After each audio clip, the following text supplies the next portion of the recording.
তথ্য পুঁজি, আমাদের পুঁজি হলো মানুষের আশীর্বাদ, আর ওর পুঁজি হলো কি সিবিআই আর ইডি।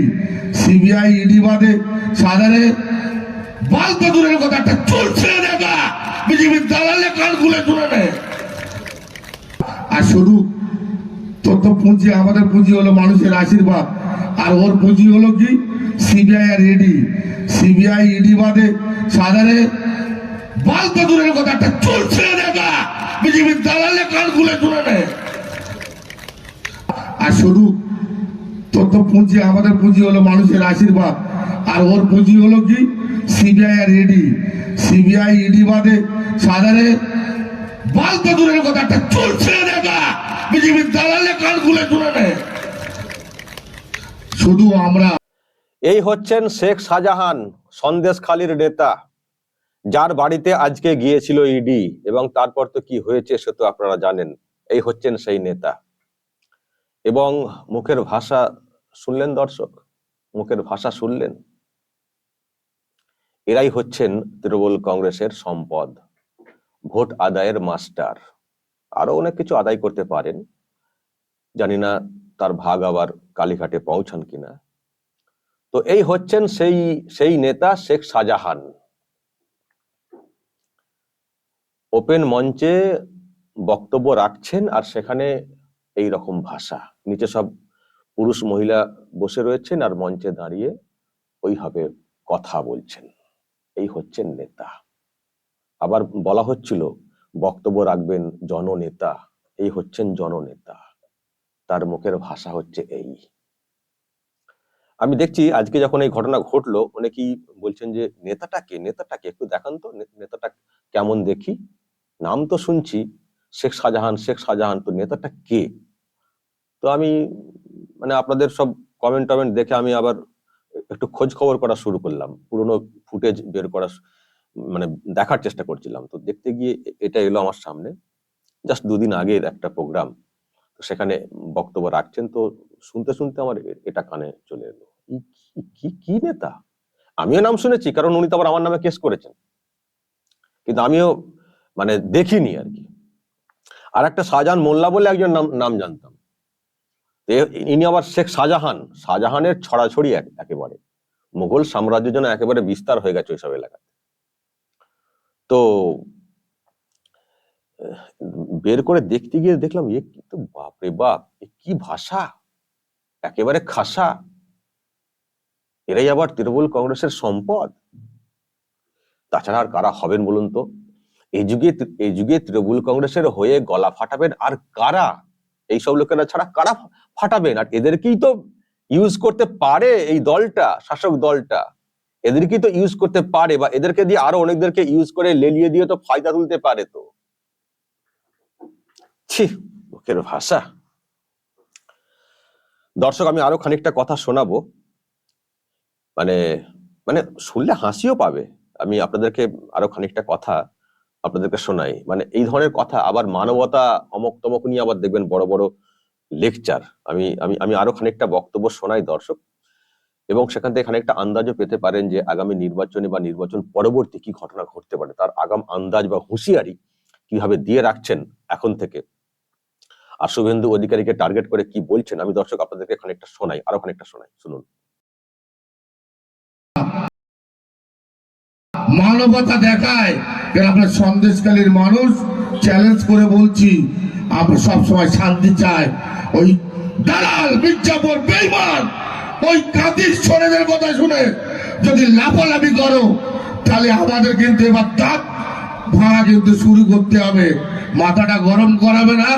তাই করজোরে সবার কাছে অনুরোধ, এই বার্তা নিয়ে যাও যে মানুষটা মানুষের জন্য করে, মানুষের সুখ দুঃখের পাশে থাকে, মানুষ কিভাবে স্বনির্ভর হবে, কিভাবে মাথা উঁচু করে বাঁচবে, যে চিন্তা ভাবনা করে, তার নাম মমতা বন্দ্যোপাধ্যায়। অর্থাৎ তার হাতকে শক্ত করতে গেলে এই 24-এর নির্বাচনে বিজেপির দালাল না আসলে ছেটা আমরা প্রতি বছরে ছাড় দিই। এবারে শুনে রেখে দাও বিজেপির নেতারা, চ্যালেঞ্জ করে বলছি, এবার তোমাদেরকে শুলিয়ে তুলবো 24-এর নির্বাচনের পরে। আর চ্যালেঞ্জ করে বলছি, যাদের কথা শুনে লাফাচ্ছ, আবার সরকারে আসবে, সরকারে আমরা তো আছি রে, আমরা তো ক্ষমতায় আছি, রাজ্যের ক্ষমতায় আছি, আমরা পঞ্চায়েত ক্ষমতায় আছি, আমরা জেলা পরিষদ ক্ষমতায় আছি, আমরা তো ক্ষমতায় আছি। আর তুমি আসবে অনেক দূরের কথা, তোমরা তো আছো, সাধারণ অনেক ছেলে দেখাচ্ছ। অতএব এইসব পাতেলা নিয়ে লাভ হবে না। সাধারণ একটা পশম সুদা করার যদি ক্ষমতায় থাকে সিবিআই ইডি বাদে, পুঁজিতে ওইটা সিবিআই আর ইডি, এই ছাড়া পুঁজি নেই। আমরাও মনে করলে অনেককে পুলিশকে মিথ্যে ভাওতাবাজি দিয়ে তোমার বিজেপির যারা কর্মী আছে অনেকের কেসে ঢোকাতে পারি। এটা আমাদের কালচার, কৃষ্টি কালচার নয়। তৃণমূল কংগ্রেস শান্তি চায়, সন্দেশখালীর মানুষ শান্তিপ্রিয় মানুষ। আমরা সব ভয় দেখানো চমকানো আমরা কাজ করিনি, কিন্তু তোমরা যখন শুরু করেছো আমরা শেষ করব, এটা মাথায় রাখবে বিজেপির নেতারা। অর্থাৎ সেই জায়গায় দাঁড়িয়ে একেবারে আমরা যে শান্তি বজায় রেখেছি সেই শান্তি যদি কেউ বিঘ্ন ঘটাতে চাও, আর এসে পাতেলা বসিরহাটে দিয়ে চলে যাবে আর এখানে লাফাবে, দাঁত কিন্তু আর একটা থাকবে না। আমরাও দাঁত ভাঙা শুরু করবো। যেমন খালি দাঁতে জন্মেছ, ঠিক সাথে দাঁত না গালে থাকে সেই ব্যবস্থা আমরা করে দেবো। লাফায় ওরা বেশি, মাথা ঠান্ডা রেখেছে বলে দুর্বলতার সুযোগ দিতে যেও না। আর ও তো বলে বেরিয়ে যাবে, আয় না ক্ষমতা থাকে। কাজের বুড়ো মোষকে চ্যালেঞ্জ করে বলছে, আয় সন্দেশখালী, সিকিউরিটি একবার সিকিউরিটি বাদ দিয়ে একবার সন্দেশখালী মাটিতে পা দিয়ে দেখা, গায়ে তো চামা থাকবে না, বুড়ো শ্রমিক চাপড় বেইমান। শুনলেন দর্শক, শুভেন্দুকে টার্গেট করে কথাটা বলছেন যে সিকিউরিটি ছাড়া একবার আয় না, গায়ের চামড়া থাকবে না। মানে কি লোক বুঝতে পারছেন, কতটা ডেঞ্জার বুঝতে পারছেন। তৃণমূল কংগ্রেসের সম্পদ। আবার বলছেন আমাদের ওই কালচার নেই, তোমাদের ইডি সিবিআই ছাড়া কোনো পুঁজি নেই। ওটাকেই তো ভয় আপনাদের, না? মানে ওনাদের তো ওটাই তো ভয়। প্রচুর তো চুরি করেছেন বলে অভিযোগ এসছে, না? ওটাই তো ভয়। সেই জন্য সবসময় দেখবেন কথা বলে ইডি সিবিআই ছাড়া কোনো পুঁজি নেই, কারণ ওখানেই তো পুঁজি নেওয়ার কাছে। ইডি সিবিআই তো তদন্তকারী সংস্থা, কিন্তু ভয়টা আছে, হলেই ধরা পড়ে যাব। সেই জন্যই আজকে তাড়া করার চেষ্টা হয়েছে। চেষ্টা কেন, তাড়া করা হয়েছে। আর বলছে যে আমরাও চাইলে মিথ্যা কেস দিয়ে ঢোকাতে পারি, আমাদের ওই কালচার নেই। অথচ ওই ব্যক্তি আমার নামে মিথ্যা কেস দিয়েছেন। ওই ব্যক্তি ভুলভাল কেস, যে কেসের হাতা নেই মাথা নেই, থানায় দুটো থানাতে আমার নামে অভিযোগ করেছেন ওই ব্যক্তি। ওই ব্যক্তি যেটা কলকাতা হাইকোর্টে গিয়ে থাপ্পড় খেয়েছে। সব ভুলভাল কেস, তার কোনো ভিত্তি নেই।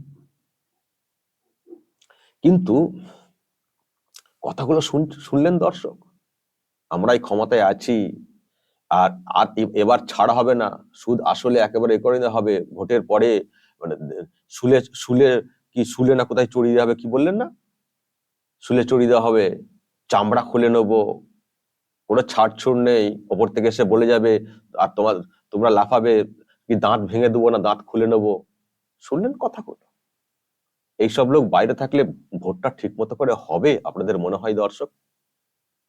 এইসব লোক ভোটের আগে বাইরে থাকলে সুষ্ঠু এবং অবাধ যে নির্বাচন সেটা সম্ভব? ওই চত্বরে সম্ভব?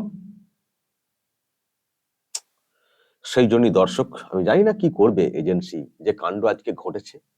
এমনিতেই তো রেশন দুর্নীতি কাণ্ডে তো ইডি যাচ্ছিল, সেটা তো তার কি আছে না আছে সেটা নিশ্চয়ই খতিয়ে দেখবে এজেন্সি। কিন্তু সকালে যে ঘটনা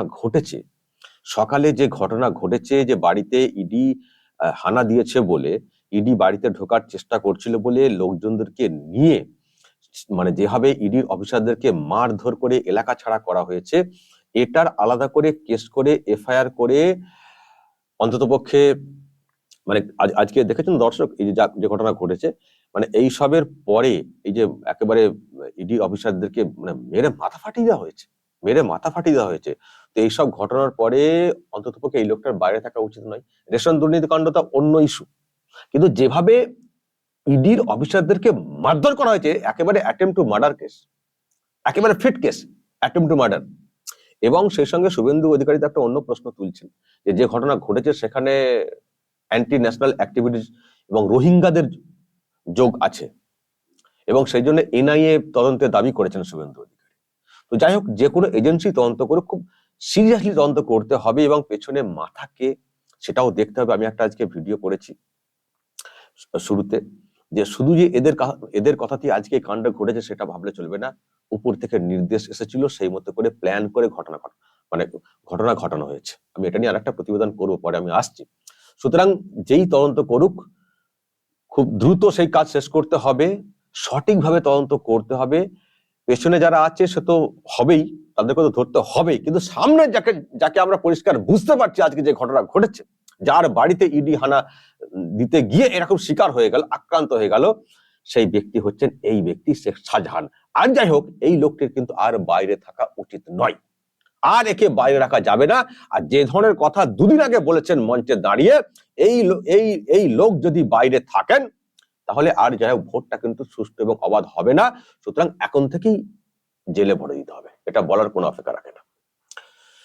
দর্শক কি বলবেন? নেতার তো ভাষা শুনলেন, মুখের ভাষা কি খাসা। যদি কিছু বলার থাকে অবশ্যই বলবেন কমেন্ট বক্সে। নজর রাখবেন আরামবাগ টিভিতে।